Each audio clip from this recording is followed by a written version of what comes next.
Ezra Bridger and Asajj Ventress meet on a battlefield. Who would win in a duel between these two? First, we will be comparing their physical attributes and capabilities.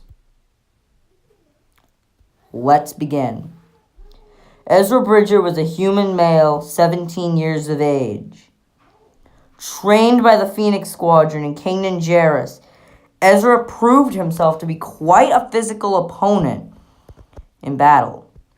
Ezra's strength was that he could knock stormtroopers unconscious and contend with stronger opponents than himself, including the Fifth Brother, the Grand Inquisitor, and Darth Vader. His speed and reflexes were very skilled, able to do force-augmented jumps and flips in battle. His durability was also that even after taking a blaster wound to the shoulder, continued to fight using his force abilities. Ezra is extremely gifted with his physical abilities, and overall, he's in the tip-top physical shape of a Jedi. Asajj Ventress is in her mid-20s and is a Dathomirian female. Ventress was honed and crafted by Count Dooku as a worthy assassin to hunt down the Jedi Order, and proved to be a dangerous combatant for all but the mightiest. In the beginning of battles, Ventress would jump down on her opponents, using her speed and agility to surprise them, throwing her opponents off guard until they came to fatigue. However, as demonstrated against opponents like Anakin Skywalker, Ventress didn't always use her speed and agility, and could go strength for strength. However, she personally stood away from this. In the end, Asajj Ventress, like Ezra, is in the tip-top physical shape she can be. Nothing more. Both of these fighters are in their physical primes. Both have martial training, and both have proved themselves worthy. No edge will be given. Now we are going to compare them as martial artists and lightsaber duelists. Ezra Bridger was naturally gifted with a lightsaber, able to take on some of the most dangerous opponents of his time, including the Inquisitors, roughly 3 of them, and even Darth effing Vader. Based on his training with Kanan Jarrus, I believe Kanan had his apprentice study in his lightsaber form, Sarisu. Sarisu is an all-defensive lightsaber form used to just defend and move attacks harmlessly away. However, it didn't have a lot of offense. This is why I believe Ezra supplemented it with a Taru. This form used the user's entire body as a weapon, including speed, also using speed and agility. It was an extremely exhausting form, best used in short bursts. Ezra also showed Shien, a branch of the 5th form of lightsaber combat, used to shoot blaster bolts back at the caster during his time with the Rebel Alliance. However, Ezra was also able to compensate for Ataru's weaknesses of exhausting himself before defeating his opponent, and at times could use his own physical strength with his body rather than his agility, reminiscent to how Qui-Gon Jinn used his Ataru. Because of his old age, he had to use his physical strength rather than his speed and agility. Heck, Ezra even used the same lightsaber stance as Qui-Gon. In the end, Ezra is an extremely accomplished lightsaber duelist, one of the best of his era, and truly a force to be reckoned with. Asajj Ventress was a master lightsaber duelist, trained and honed by Count Dooku and the Clone Wars themselves.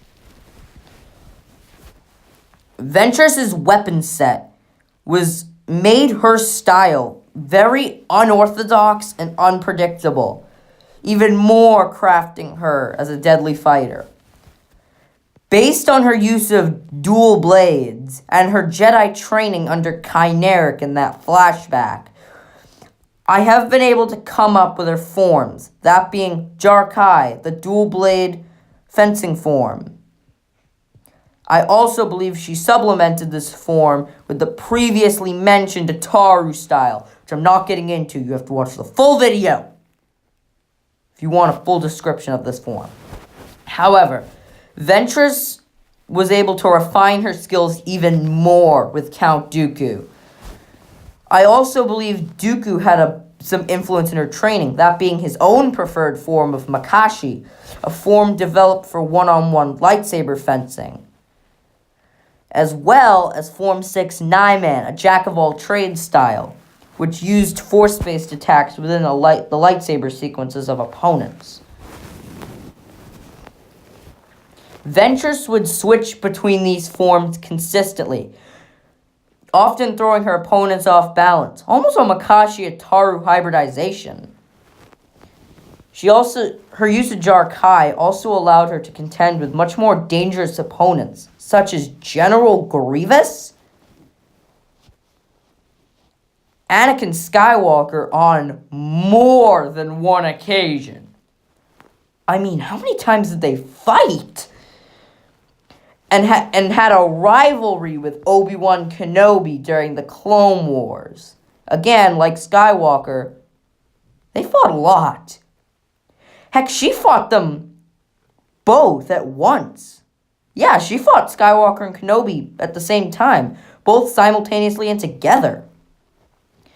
Ezra Bridger and Asajj Ventress are both very gifted lightsaber duelists. However good Ezra is with a lightsaber, Ventress' style is just more refined, and she's been able to contend with better duelists. Asajj Ventress gets the edge as a martial artist and a lightsaber duelist. Now we will compare these fighters for their use of the Force, or their Force abilities. Ezra Bridger was extremely gifted with the Force.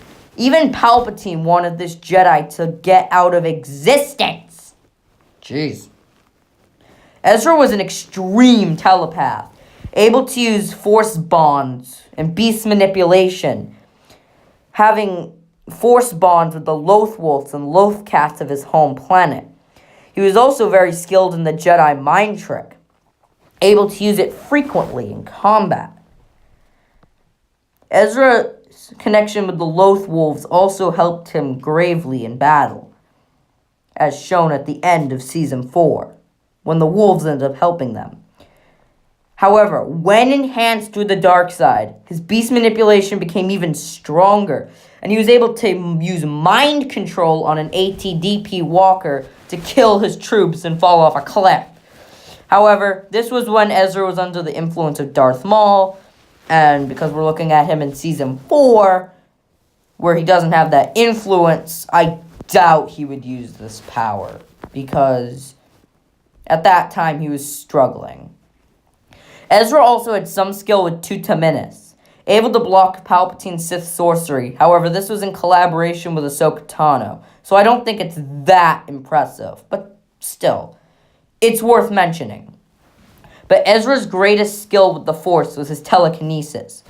Ezra used pushes and shoves in combat quite frequently within his lightsaber duels, as shown against the corrupted Sabine Wren on Dathomir, ending up winning the fight through use of the Force. And against Grand Admiral Thrawn at the end of Star Wars Rebels, he was able to keep Thrawn in Purgle's tentacles, hold a door shut while having a shot wound in him as the ship went off to hyperspace, previously suffering from Royal Guard attacks and throwing several rocks with telekinesis. Asajj Ventress was also very gifted with the Force, also having Palpatine fear her, believing that she and Dooku together could overthrow him. Ventress used her powers very refined, using pushes and shoves in battle. She was also able to use Force Throw, which she would throw rocks, snap branches, and pillars. She was also able to crush clone troopers from miles away, crushing an entire battalion without anybody noticing. She was also advanced in beast manipulation and physical augmentation, taming the mind of a Rancor and riding it into battle against Obi-Wan Kenobi. Ventress was also a master of Force chokes. I also believe she had some skill with Force cloak, because how no one would sense her presence as she jumps onto the battlefield and starts attacking them. However, Ventress did have her weaknesses. Her Force wall was very weak, and compared to fighters like Anakin and Count Dooku, she constantly had her Force wall broken. And against Skywalker, she failed to Force push him in their initial fight on Yavin, Skywalker's Force shield being too powerful. But to be fair, Anakin's the chosen one. On the whole, Asajj Ventress is truly a force to be reckoned with the Force. And it will take only masters to beat her. Again, Sidious was afraid of her. That's right, Sidious, afraid of her. Both of these combatants got Emperor Palpatine scared and wanting their elimination. Ezra may get the edge in telepathy, but personally, I feel they get an edge and they're tied for telekinesis. Ventress may have more unorthodox abilities, but again, I'm giving neither the edge for this one. Now, we are going to compare their weapons. Ezra Bridger carried a standard green lightsaber into battle with a dual-phase function. Yes, not as a blast tech. Using Season 4 Ezra, uses weapon. Asajj Ventress carried two curved lightsabers that originally belonged to Kamari Vosa, another apprentice of Dooku. This is easy. Ezra has a standard lightsaber. Ventress's curved lightsabers can also go into a saber staff. Ventress wins, or gets the edge for her lightsabers. And now the verdict. This will take place in a Star Destroyer engine room. Ventress would attack first, using her Makashi and Ataru. Ezra would defend himself, but Ventress would just be too fast. Ezra would start to use the Force in battle. Ventress would be shocked, and Ezra would imply his own Ataru. Ventress would get him on his back foot again, leaping away and then using her environment. Ezra would still be thrown off guard. Ventress's constant use of distraction and aggressive fighting style would tire Ezra out. He couldn't get familiar with the style, and Ventress just kept damaging him. Ezra finally just has to defend himself. He can't bring an offense. He may get a few hits on Ventress with the Force, but that's not enough to stop the inevitable. Just like a Sarisu Master, you only delay the inevitable. And with this, I declare Asajj Ventress, the apprentice to Count Dooku, the winner.